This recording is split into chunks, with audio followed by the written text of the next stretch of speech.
Assalamu alaikum masu saurare, barkanmu da sake kasancewa da ku a cikin wannan tasha tamu wadda muke karanto muku ƙasaitaccen littafin nan mai suna Yantaccen bawa, wanda Zulfawu Aliyu ta wallafa.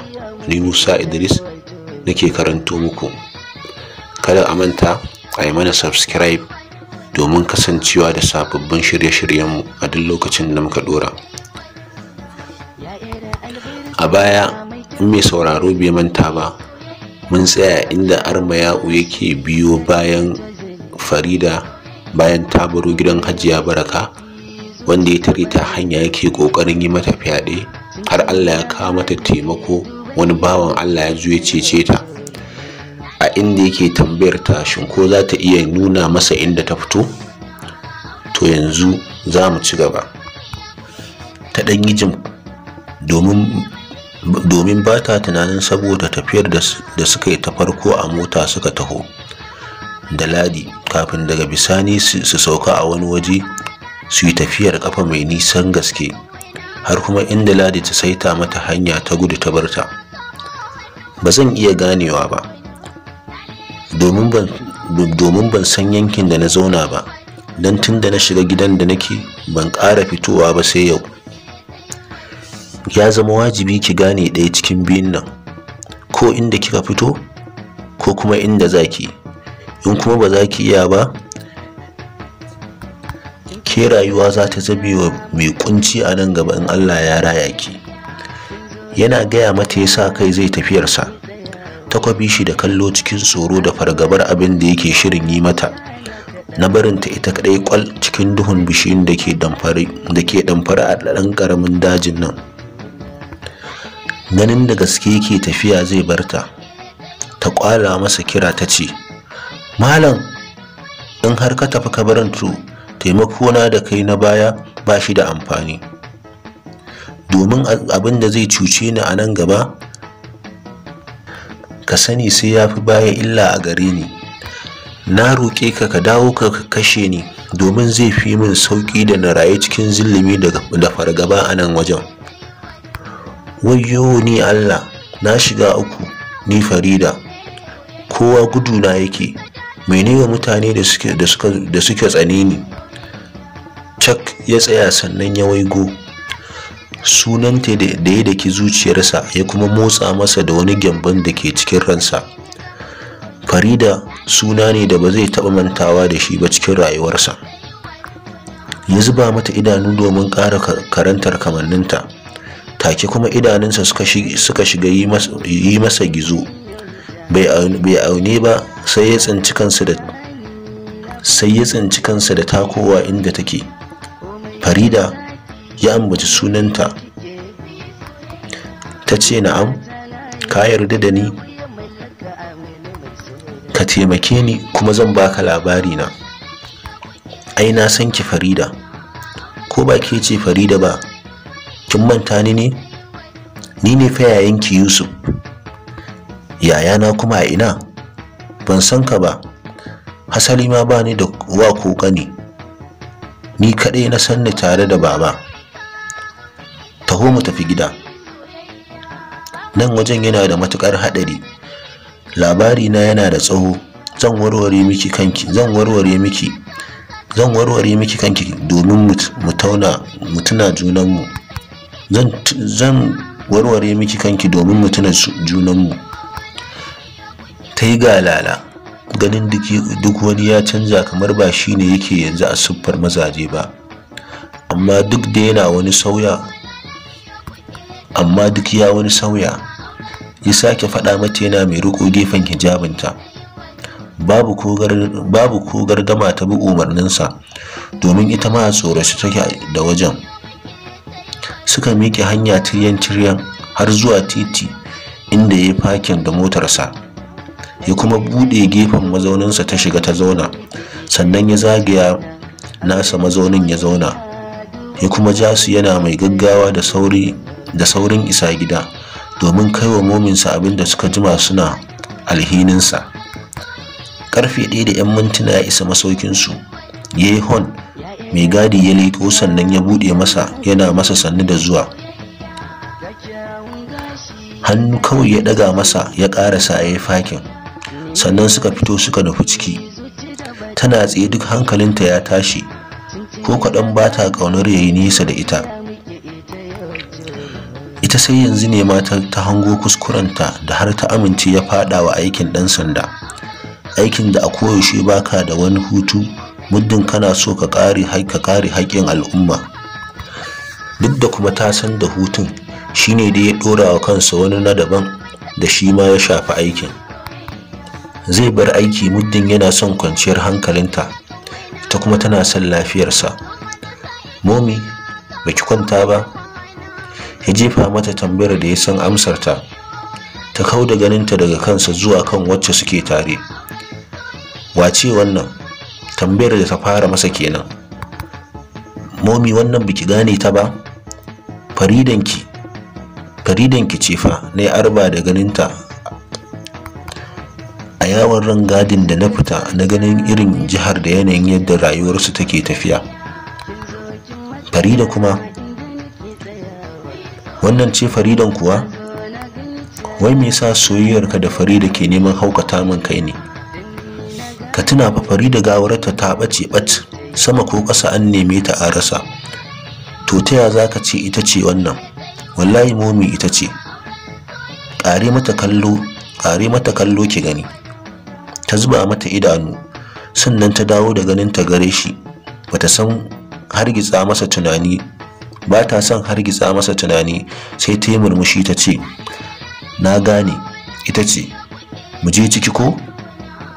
Ta nuna mata hanya. Suka rankaya su bin, ita kuma ta bisa a baya. A ɗan ƙaramin falo suka zube bisa kushin. Ta zuba wa mai sunan Farida idanu, tana buƙatar ƙarin haske a kanta. Sai dai ta san abin da zai ɗauki tsawon lokaci, tare da kuma dare kuma ya yi, tilas a barwa gobe. Ta mai da hankalinta kan Yusuf da ya kasa cire tunanin Farida a ransa, har yake neman zaucewa. Wannan wani rashin tawakkali ne haka?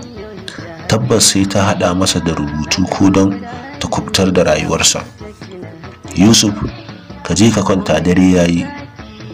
Duk wani abu da za mu yi shi a yanzu mu bar wa yawan rai, insha Allahu. To Momi, ita fa ya zami da ita? To ina ga sai ta kwana a can ɗakin na bayan wanda muke ciki. Momi, anya kuwa? A'a, ta dai je wajen su Mimi su kwanta tare. Idanu ta zaro ta ce, me kace? Wajen 'ya'yan nawa? Ba zai yiwu ba, don tsintacciyar mage ba ta mage. Ka tuna aikina da naka duk haɗari ne. Za kuma a iya haɗa baki ta kowace hanya don ganin an cutar da mu. Ta je ta kwana a can ɗin. Gobe in mun haɗu mun ji ko ita wace, sai ta shiga cikinmu. Momi, baki, look, kawu, kada ka ja da ni. Ta datse cewarsa, ta miƙe ta ce, 'yan mata, tashi mu je na nuna miki inda za ki yi bacci. Kada ki damu, kin ji ko? Ta miƙe a sanyaye. Na gode Momi. Hakan ma da kika yi min yi wa kai ne. Ta wuce gaba, ita kuma ta bi bayanta, ta nuna mata ɗakin. Ta dawo ta mai da ƙofa da ki, ta datse musu ƙofa. Ta nufo shi, yana zaune domin abin da ta yi bai masa ba. Ta gano shi, ta nuna masa hanyar ɗakinsa, ta ce, wuce ka je ka yi addu'a ka kwanta. Tsamme miƙe don ya karanci idanunta babu wasa, sai tattalin lafiyarsa yake. Ya ce sai da safe, mu kwana lafiya. Ta ce, ta raka shi da idanu har sai da ya shiga ya kullo, sannan ta nufi nata ɗakin, tana mai cike da tuna rayuwarta da ta yaranta. Dama abin da ya taɓa musu family ɗinsu mai matuƙar ɗaukar hankali. Ƙwalla ta kawo mata, ta sa gefen zaninta ta share, ta nemi guri ta kwanta. Bayan ta yi addu'a ta roki Allah da ya gusar mata da tunanin abin da ya taso mata. Kashe gari da karfe 9 suka haɗu a ɗan matsakaicin falon su. Su biyar ne cif: Yusuf da Ahmad, sai Amina, Mimi da Bahijja. Bahijja ita ce ke musu sabis. Bahijja ita ce ke musu sabis ɗin komai, yayin da kawu Yusuf aikinsa ne miƙa musu kamar yadda momin ta tsara musu. Kowa da lokacinsa, kowa da lokacin dutinsa. A yau ranar Bahijja ce da Yusuf, ta kuma zuba musu komai na breakfast, amma mai rabawa ya jigum bai miƙa wa kowa nasa ba. Momi ta kalle shi, ta kuma san damuwarsa, amma ba ta buƙatar ta taso da ita yanzu. Sannu Bahijja, Allah ya miki albarka, ya baki miji da 'ya'ya na gari. Amin Momina, Allah ya ja mana da ranki, ki ta ƙara mana tarbiyya da son mu. Ta yi murmushi. Allah Bahijja, Allah Momi, ni fa Momi ban taɓa jin kin ce Allah ya bani miji da 'ya'ya na garba. Suka tuntsire da dariya. Ita kuma Momi din ta hararo shi ta ce, siyata da kai Ahmadu fillanci, mace ka kira ta namiji, namiji ka kira shi da mace. Waya ina ka koyi wannan Hausar ne? To Momi, ba haka naji kina cewa Anti Bahijja ba? Ba haka naji kina cewa Anti Bahijja ba ko da yaushe? To ai ita mace ce, namiji za ta aura. Kai kuma sai dai ka ce na ce maka Allah ya baka mata ta gari. Yauwa Momi, wacce ta iya girki irin na gidanmu. Kai da Allah can, ina za ka samu? A cewar Mimi. Ko ka mance mu din ma training din Momi ne? Ya kai mata duka ta miƙe za ta arce, ya yankura shi ma zai bi ta. Wai me haka ne? Ku har kullum ba kwa gajiya da tsokanar juna ne? To ai Momi rashin kunya za ta yi min, bayan ni ba sa'anta ba ne. Wallahi sai na tattaka ki. Ya sake kai mata duka bai same ta ba. Ni din ce ba sarka ba? Momi wa ke gaba da wani a zahiri? Ban sani ba, kowa ya nemi guri ya zauna. Kai kuma muna sauraron ka. Ta mai da hankalinta akan Yusuf da ya tafi duniyar tunani, bai ma san abin da suke toyawa ba. Masu sauraro, anan za mu dakata, sai kuma Allah ya kai mu lokaci na gaba, inda za ku ji mu ɗauke da ci gaban wannan ƙasaitaccen littafi mai suna Yantaccen Bawa. Kada a manta a yi mana subscribe domin sauraron ci gaban wannan littafi. A yi sauraro.